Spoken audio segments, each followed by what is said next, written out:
મારી ભગવતી ચામુંડા એટલું કીધું મુજા માગ માગ મારી માગો હા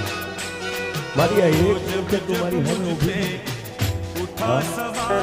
મારી ચંડ અને મુંડ બે જ્યારે પૃથ્વીની માથે તારી સામે જ્યારે યુદ્ધ કર્યા ત્યારે તે આવા એકલા રૂપે બે માર્યા હતા કે મુંજા તેજી મેં બે રૂપ હે મુંજા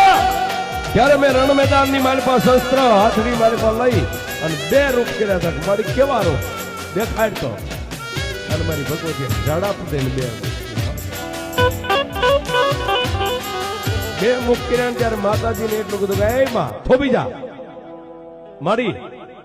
આ બે મુખ રહ્યા ને એમાંથી હવે જો એક મુખ કરીને તો તને તારા મુંજાના સોગંદ માતાજી દરબારગઢના ઓરડાની માલિપા થોભી ગયા પણ મુંજા આમ કે હા માં દુનિયાને મારે જગતને બે મુખ દેખાડવા છે કે મારી સામુંડા કેવું